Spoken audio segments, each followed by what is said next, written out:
Dubai থেকে এসে লক্ষ লক্ষ টাকা হাতে নিয়ে আবার চলে আসলাম বাইক কিনতে। আপনারা জানেন আমি দুবাই যাওয়ার আগে আমার যেটা বাইক ছিল ওটা আমি বিক্রি করে দিছি। তো আজকে শোরুমে চলে আসলাম বাইক কেনার জন্য।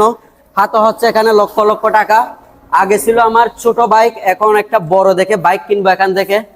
আসসালামু আলাইকুম মামা, ভালো কেমন আছেন? আছেন? আচ্ছা, আলহামদুলিল্লাহ ভালো। মামা বাইক কখন কিনতে আসলেন? আসলাম এই মাত্র, ওই যে আপনাকে ফোন দিলাম। আচ্ছা আচ্ছা, এখানে তো বাইকের অভাব নাই আপনার থেকে। অভাব নেই মামা, কোনটা দেখুন দেখেন। মামা আমি একটা বড় থেকে বাইক নিতে চাই এখন। বড় হলে দিকে দেখেন, এগুলো দেখেন। কোনগুলা এগুলা? হ্যাঁ, এগুলো নতুন এগুলো আপডেট সব গাড়ি, সেকেন্ড হ্যান্ড না? রিকন্ডিশন। আপনার থেকে তো নতুন বাইকের শোরুম আছে? আচ্ছা আচ্ছা আচ্ছা, আচ্ছা আচ্ছা ঠিক আছে। না এগুলা না, আমি একটা পছন্দ করছিলাম। ওই যে আপনি ছবি এগুলো পাঠাইছিলেন, এগুলো এটা কই? এগুলো দেখেন মামা, কোনগুলা? এগুলো দেখেন, এগুলো সব রিকন্ডিশন। এগুলো দেখেন, এগুলা হচ্ছে কি, এগুলা R15 মনে হয়। এটা R15M। আচ্ছা আচ্ছা। এটা নিয়ে নিতে পারেন। এখানে কি এগুলা মামা? জিক্সার? এটা হচ্ছে জিক্সার আপডেট। কি সুন্দর সুন্দর সেকেন্ড হ্যান্ড গাড়ি।